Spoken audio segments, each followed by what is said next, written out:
ओम शांति। 16 अक्टूबर 2024 के ईश्वरीय महावाक्य। मीठे बच्चे, तुम माता पिता के सम्मुख आए हो अपार सुख पाने। बाप तुम्हें घनेरे दुखों से निकालकर घनेरे सुखों में ले जाते हैं।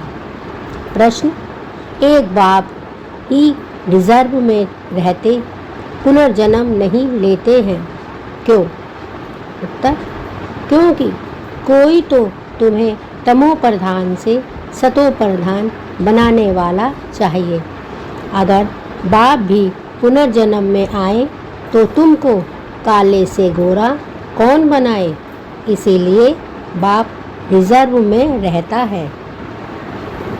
उत्तर। प्रश्न, देवताएं सदा सुखी क्यों हैं? उत्तर, क्योंकि पवित्र हैं। पवित्रता के कारण उनकी चलन सुधरी हुई है।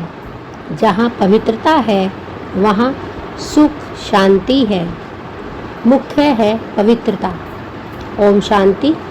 मीठे मीठे सिकिलदे बच्चों प्रति रूहानी बाप समझाते हैं।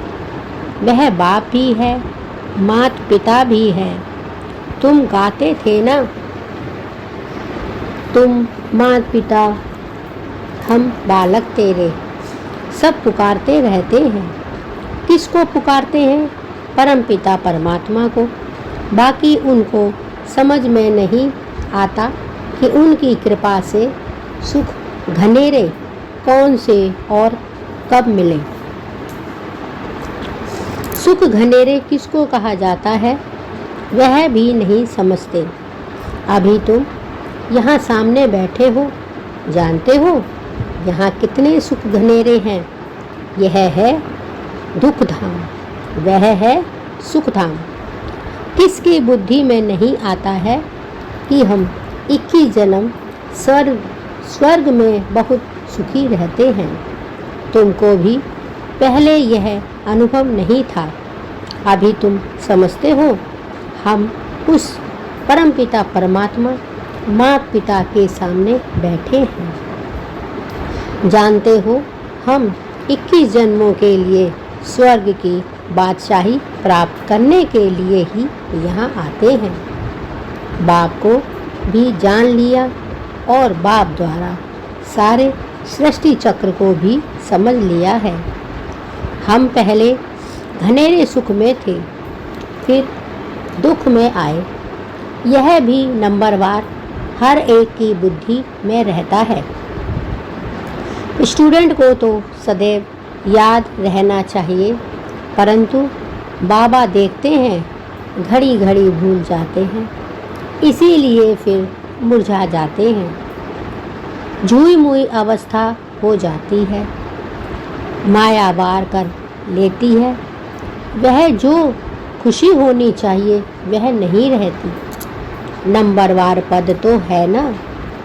स्वर्ग में तो जाते हैं, परंतु वहाँ भी सजा, वहाँ भी राजा से लेकर रंक तक रहते हैं ना। वह गरीब प्रजा, वह साहूकार। स्वर्ग में भी ऐसे हैं जो नरक में भी ऐसे हैं। उच्च ते उच्च, उच्च और नीच। अभी तुम बच्चे जानते हो हम पुरुषार्थ करते हैं सुख घनेरे पाने के लिए। धन लक्ष्मी नारायण को सबसे जास्ती सुख घनेरे है ना। मुख्य है पवित्रता की बात। पवित्रता के सिवाय पीस और प्रॉस्पेरिटी मिल नहीं सकती। इसमें चलन बहुत अच्छी चाहिए। मनुष्य की चलन सुधरती है पवित्रता से। पवित्र हैं तो उनको देवता कहा जाता है। तुम यहाँ आए हो देवता बनाने के लिए। देवताएं सदा सुखी थे। तुम यहाँ आए हो देवता बनने के लिए। देवताएं सदा सुखी थे। मनुष्य कोई सदा सुखी हो ना सके। सुख होता ही है देवताओं को। इन देवताओं की ही तुम पूजा करते थे ना, क्योंकि पवित्र थे। सारा मदार है पवित्रता पर। विघ्न भी इसमें ही पड़ते हैं। चाहते हैं दुनिया में पीस हो। बाबा कहते हैं सिवाय पवित्रता के शांति कभी नहीं हो सके। पहली पहली मुख्य है ही पवित्रता की बात। पवित्रता से ही सुधरी हुई चलन होती है। पतित होने से फिर चलन बिगड़ती है। समझाना चाहिए अब तो हमको फिर से देवता बनना है तो पवित्रता जरूर चाहिए। देवताएं पवित्र हैं तब तो अपवित्र मनुष्य उनके आगे माथा टेकते हैं। मुख्य बात है पवित्रता की। पुकारते भी ऐसे हैं, हे पवित्र पावन आकर हमको पावन बनाओ। बाप कहते हैं काम महाशत्रु है, इन पर जीत पहनो। इन पर जीत पाने से ही तुम पवित्र बनेंगे। तुम जब पवित्र सतो प्रधान थे तो शांति थी, सुख भी था। तुम बच्चों को अब याद आई है, कल की तो बात है। तुम पवित्र थे तो अतः सुख शांति सब कुछ था। अब फिर तुमको यह लक्ष्मी नारायण बनना है। इसमें पहली मुख्य बात है संपूर्ण निर्विकारी बनना। यह तो गायन है, यह है ज्ञान यज्ञ। इसमें विघ्न तो जरूर पड़ेंगे। पवित्रता के ऊपर कितना तंग करते हैं। आसुरी संप्रदाय और देवी संप्रदाय भी गाई हुई है। तुम्हारी बुद्धि में है सतयुग में यह देवता थे। भल सूरत तो मनुष्य की है परंतु उन्हों को देवता कहा जाता है। वहाँ है संपूर्ण सतो प्रधान, कोई भी खामी वहाँ होती नहीं। हर चीज़ परफेक्ट होती है। बाप परफेक्ट है जो बच्चों को भी परफेक्ट बनाते हैं। योग बल से तुम कितने पवित्र ब्यूटीफुल बनते हो। यह मुसाफिर तो एक एवर गोरा है जो तुमको सांवरे से आकर गोरा बनाते हैं। यहाँ नेचुरल ब्यूटी होती है, खूबसूरत बनाने की दरकार नहीं रहती। सतो प्रधान होते ही है खूबसूरत, वहीं फिर तमो प्रधान होने से काले वो पड़ते हैं। नाम ही है श्याम और सुंदर। श्री कृष्ण को श्याम और सुंदर क्यों कहते हैं, इसका अर्थ कभी कोई बता ना सके सिवाय बाप के। भगवान बाप जो बातें सुनाते हैं वह और कोई सुना नहीं सकेंगे। चित्रों में सप्तदर्शन चक्र देवताओं को दे दिया है। बाप समझाते हैं मीठे मीठे बच्चों, स्वदर्शन चक्र की तो देवताओं को दरकार नहीं। वह क्या करेंगे शंख आदि। सप्तदर्शन चक्रधारी तुम ब्राह्मण बच्चे हो, शंख ध्वनि भी तुमको करनी है। तुम जानते हो अब विश्व में कैसे शांति स्थापन हो रही है। साथ में चलन भी अच्छी चाहिए। भक्ति मार्ग में भी तुम देवताओं के आगे जाकर अपनी चलन का वर्णन करते हो ना, परंतु देवताएं कोई तुम्हारी चलन को सुधारते नहीं हैं।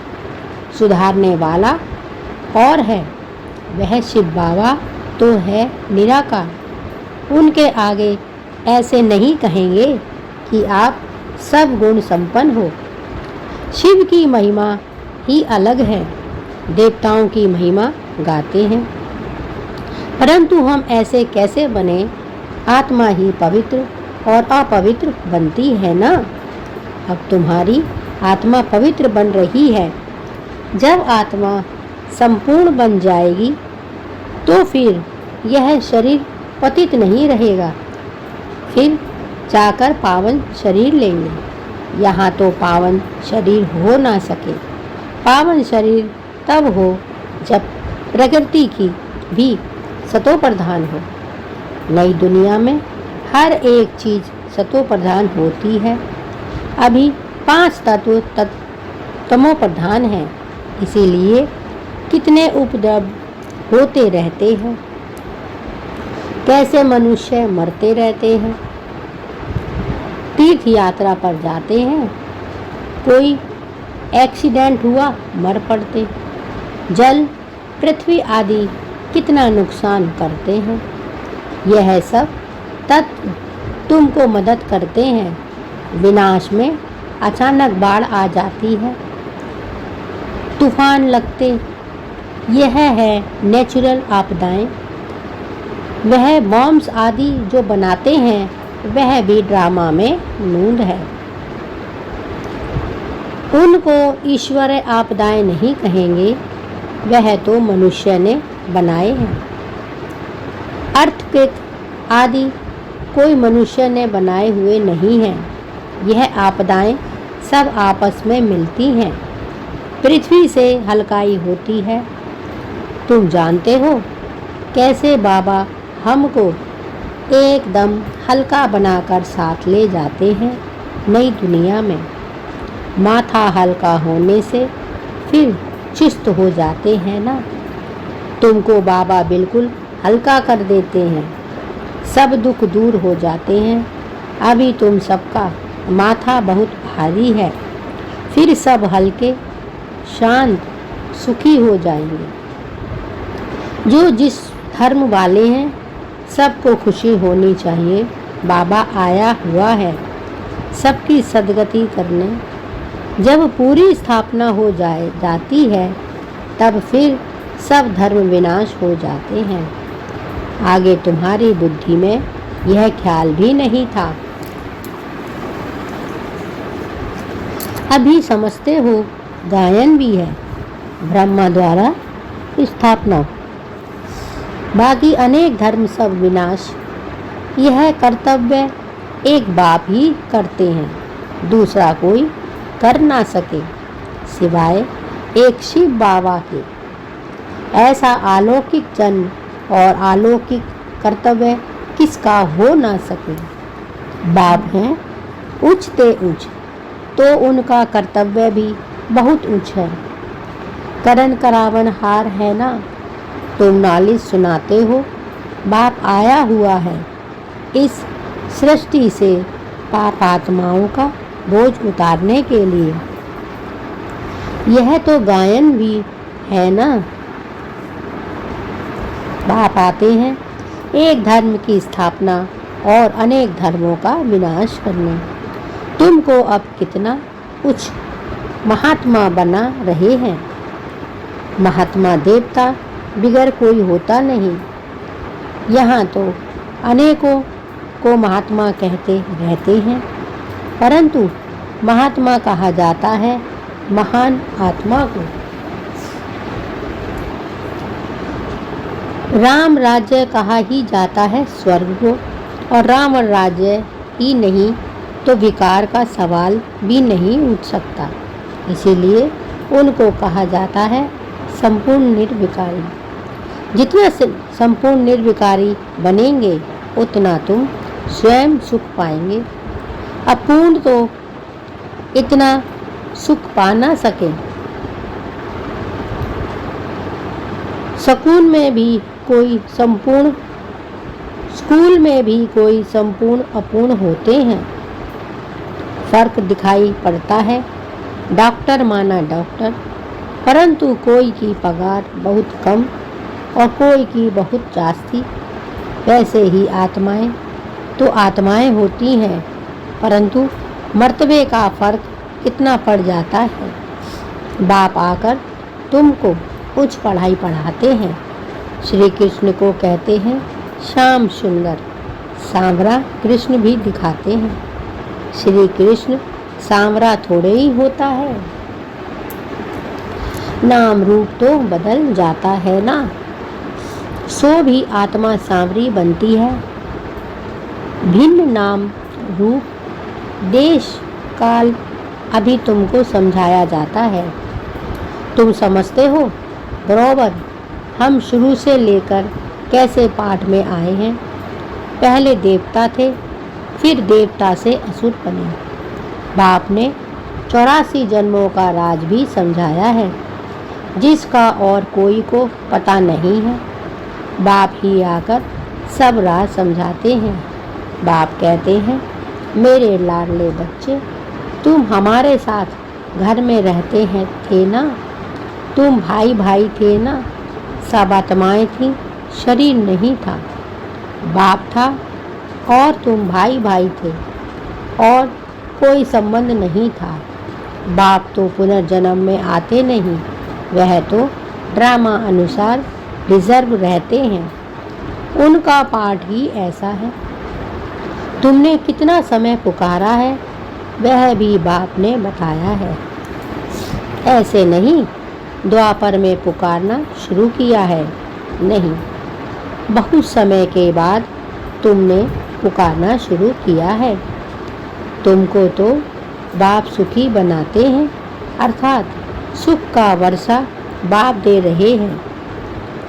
तुम भी कहते हो, बाबा हम आपके पास कल्प कल्प अनेक बार आए हैं। यह चक्र चलता ही रहता है। हर 5000 वर्ष के बाद बाबा आपसे मिलते हैं और हम यह वर्षा पाते हैं।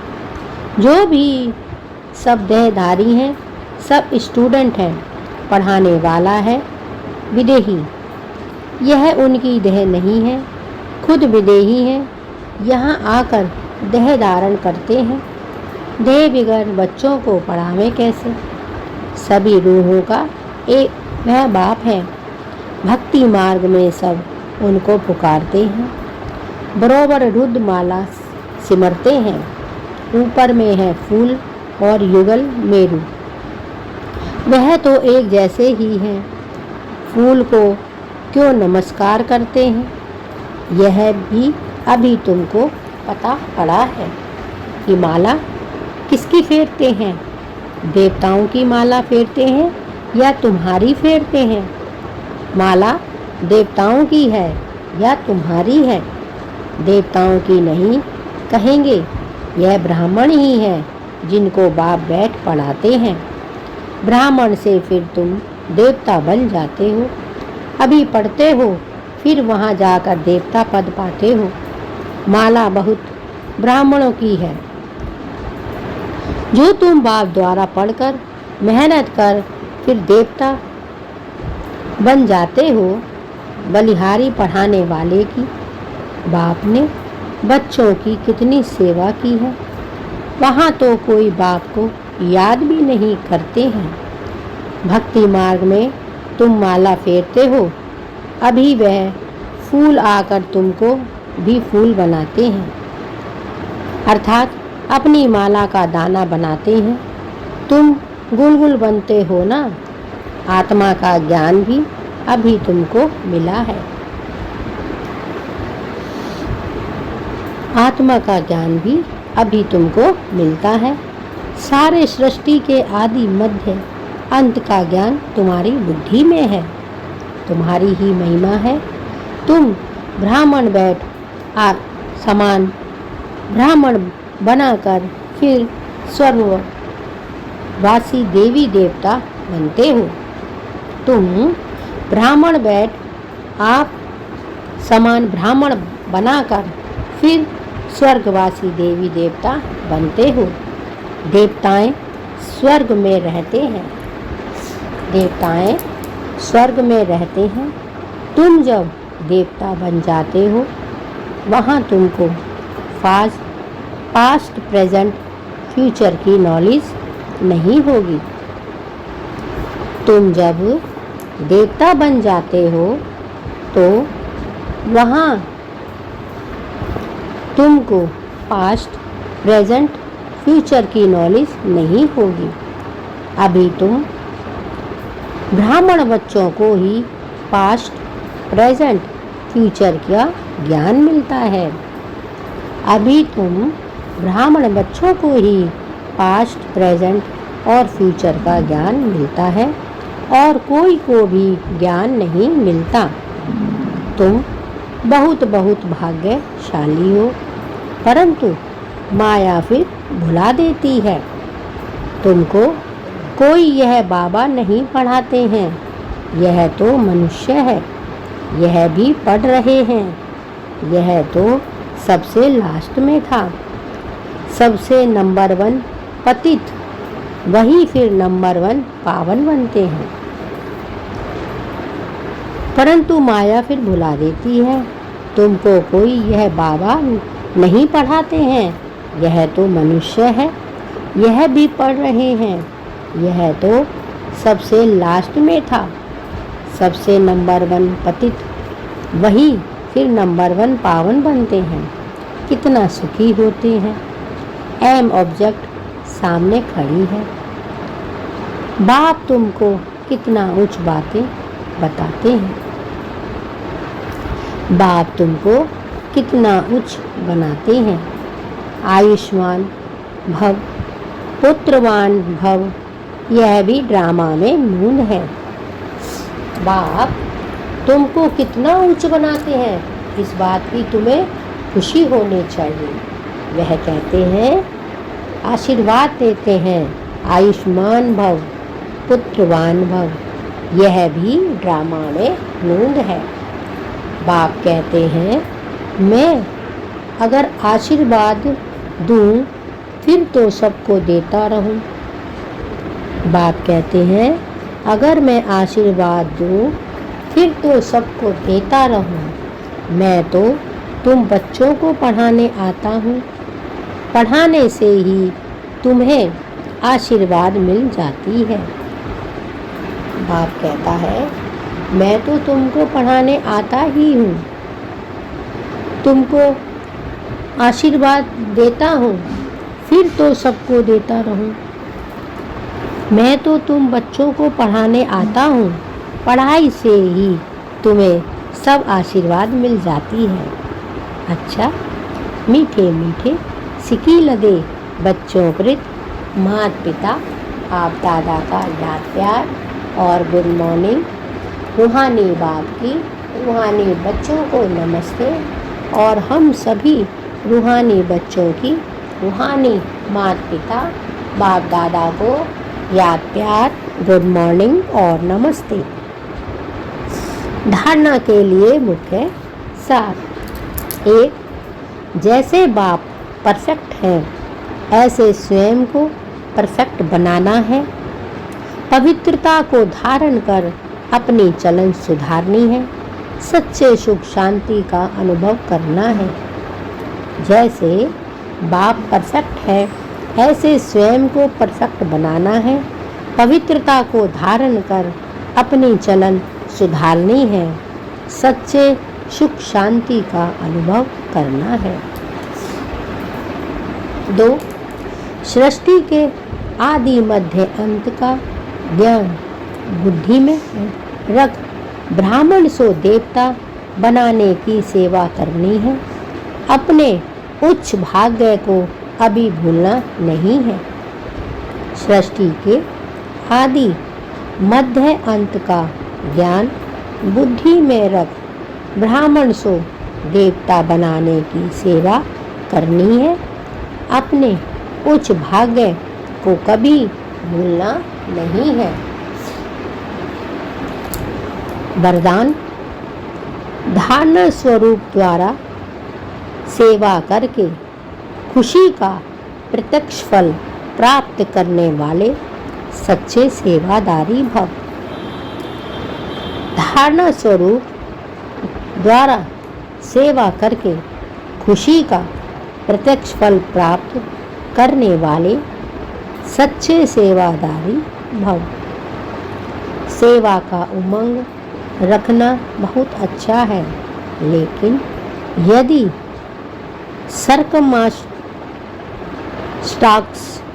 अनुसार सेवा का चांस आपको नहीं मिलता है तो अपनी अवस्था गिरावट व हलचल में ना आए। सेवा का उमंग रखना बहुत अच्छा है, लेकिन यदि सर्कमस्टांस अनुसार सेवा का चांस आपको नहीं मिलता है तो अपनी अवस्था गिरावट व हलचल में ना आए।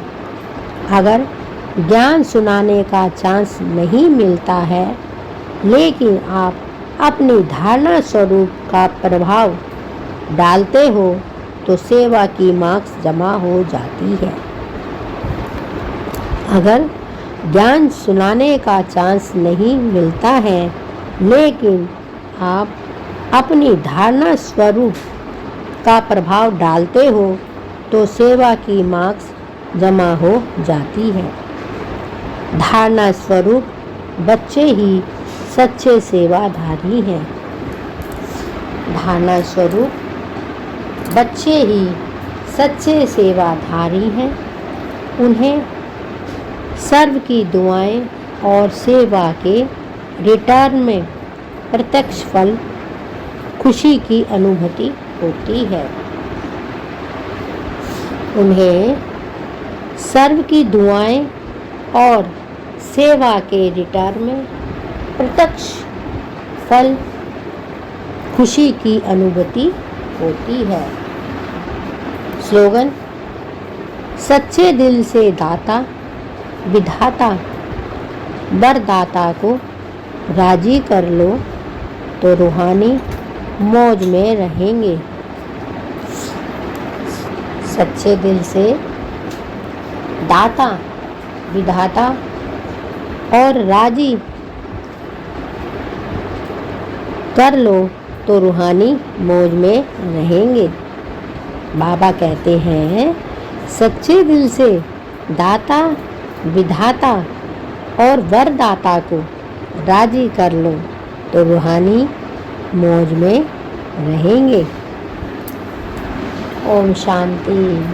शुक्रिया बाबा, आपका हर पल शुक्रिया।